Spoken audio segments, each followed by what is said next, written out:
Agora nós estaremos já finalizando a nossa aula, abordando a nossa epístola de Paulo, a Tito. Na sequência, como eu anunciei aos irmãos, estamos falando de 1 Timóteo, Tito, e na próxima semana encerraremos a matéria falando sobre 2 Timóteo. Então, na nossa epístola de Tito, nós vamos observar, primeiramente, em relação ao assunto que nela é tratado. Existem grandes semelhanças entre as epístolas de 1 Timóteo e Tito. Alguns assuntos eles se repetem nas duas epístolas. Tito, por exemplo, inclusive lá em Tito há uma lista com qualificações dos ministros, tal como aparece lá em 1 Timóteo. Se você abrir aí a Bíblia, espero que você esteja com a Bíblia em mãos para acompanhar aqui o estudo, capítulo de número 1 de Tito. Paulo, ele fala aqui no versículo 5 em diante, e no versículo 7, principalmente, ele vai dar aqui as qualificações, mas no versículo 5, como já mencionado aqui algumas vezes, foi por esta causa que deixei você em Creta, para que pusesse em ordem as coisas restantes, bem como em cada cidade constituísse presbíteros, conforme prescrevia você. Aí ele vai dizer: alguém que seja irrepreensível, marido de uma só mulher, que tenha filhos crentes, que não sejam acusados de devassidão, nem são insubordinados, porque é indispensável que o bispo, por ser encarregado das coisas de Deus, seja irrepreensível, não arrogante, alguém que não se irrita facilmente, não apegado ao vinho, não violento, nem ganancioso. Pelo contrário, o bispo deve ser hospitaleiro, amigo do bem, sensato, justo, piedoso, deve ter domínio de si, ser apegado à palavra fiel, que está de acordo com a doutrina, para que possa exortar pelo reto ensino e convencer os que contradizem este ensino. Então, esse aqui é um dos assuntos que se assemelham à questão da orientação de ordenação ministerial. Paulo trata disso também no capítulo 3 de 1 Timóteo. Ele, então, faz menção também em relação aos deveres das mulheres idosas e das mais novas, quando ele trabalha aqui no capítulo 2, versículo 2 em diante, ele vai trabalhar aqui essa questão, e os demais relacionamentos nós vamos entrar em detalhes posteriormente. Possui também duas importantes passagens doutrinárias de grande força. A primeira delas encontra-se na referência do capítulo 2, versículos de 11 a 14, onde há uma verdadeira exposição acerca da graça salvadora, e da salvação, da volta de Jesus, da divindade de Cristo.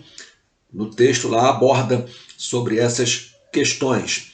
E a outra passagem doutrinária importante pode ser lida na referência ao capítulo 3, versículo 5, que fala sobre a regeneração, mostrando a ação do Espírito Santo, independente do mérito humano. Então, aqui é um resumo. Eu vou entrar em detalhes em algumas questões quando abordarmos aqui a questão do conteúdo. Bem, com relação à ênfase apologética da epístola, o que nós podemos aprender no que diz respeito à defesa da fé, no texto de Tito, da carta de Paulo a Tito? Esta epístola ela é uma demonstração de que a graça divina não é uma espécie de licença para o crente viver como se não existissem normas, mas algo que o leva a um viver segundo a vontade de Deus. Paulo diz no capítulo no capítulo 3, né, que a graça de Deus ela se manifesta, capítulo 2, versículo de 11 em diante, se manifesta trazendo salvação, mas esta salvação que a graça proporciona não é uma não é uma liberação para o pecado. Temos que guardar bem isso. A graça que liberta também santifica. Pela graça somos salvos e por meio da graça Deus também nos santifica. Então, nós somos libertos do pecado, sim, mas não liberados para pecar.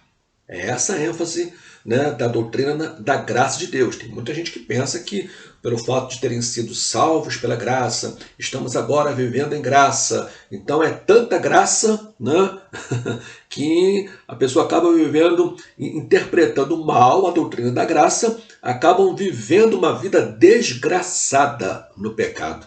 E Deus não nos salvou para vivermos no pecado, mas para vivermos em novidade de vida. A graça de Deus, que é manifestada, que Paulo escreve aqui a Tito, é uma das principais doutrinas bíblicas que vai esclarecer, né, para nós definitivamente que o homem não é salvo pelos seus méritos pessoais, mas é salvo pela graça de Deus mediante os méritos de Cristo. Não somos salvos porque merecemos, porque a graça é justamente o favor imerecido de Deus. Então nós somos salvos apesar de nós não merecermos. E aí é onde entra a manifestação da graça de Deus, Deus nos salvando, independentemente de merecermos ou não a salvação.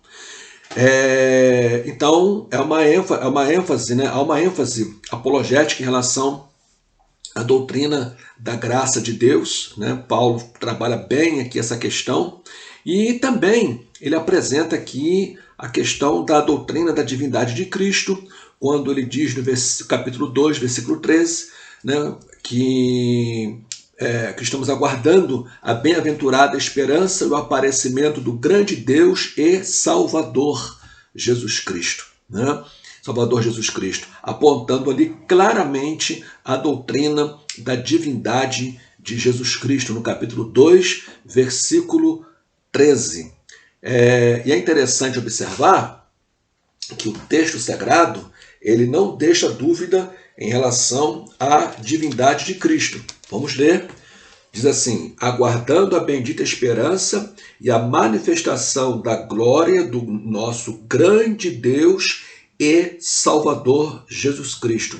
Quando o texto diz grande Deus e Salvador Jesus Cristo, e quando no início do versículo aparece dizendo que estamos aguardando a bendita esperança e a manifestação da glória do nosso grande Deus Salvador Jesus Cristo, está dizendo que essa nossa esperança diz respeito à volta de Cristo. É o aparecimento, é a manifestação de Cristo em glória, que é identificado aqui como o nosso Deus e Salvador Jesus Cristo.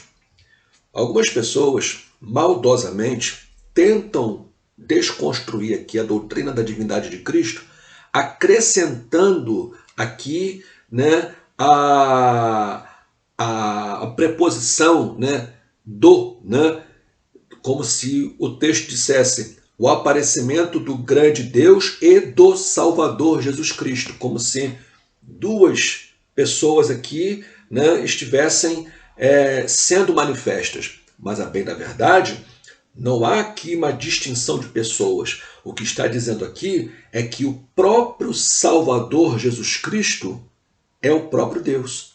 Que o Senhor Jesus Cristo, o Salvador, que há de se manifestar, é o próprio Deus que vai se manifestar.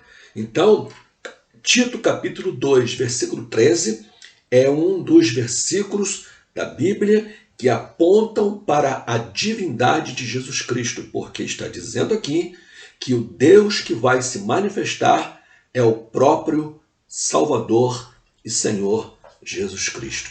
Amém? Embora alguns queiram, então, dizer o contrário, mas não é isso que a Bíblia vai ensinar. Ela vai ensinar que claramente a divindade de Jesus. Traz também uma advertência a respeito dos hereges, capítulo 3, versículo 10 e 11. Você observa, né, como que o apóstolo Paulo lutava, né, contra os hereges e procurava rebater, combater, refutar as suas heresias. Ele diz aqui no capítulo 3, versículo 10: evite a pessoa que provoca divisões, depois de admoestá-la uma ou duas vezes, pois você sabe que tal pessoa está pervertida, vive pecando e por si mesmo está condenada. Aquelas pessoas que não querem aprender, insistem no erro, persistem em se alimentar da heresia e disseminar a heresia. Não se contentam em reter a heresia para si, mas querem também contaminar os outros com os seus falsos ensinos. Paulo diz que essas pessoas, depois de terem sido advertidas uma ou duas vezes, persistindo no erro, evita-as. Não comunguem com elas. Não tenha comunhão com essas pessoas, né? Por quê?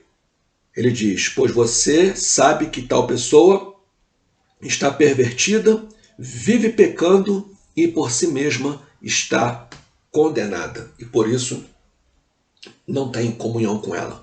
Não tem como compartilhar das coisas espirituais, né, de ter comunhão, de receber essa pessoa, de caminhar ministerialmente com ela, franqueá-la oportunidades, nada disso. Não tem como conviver com o herege e porque nós não estamos abertos a aceitar as suas heresias. Então,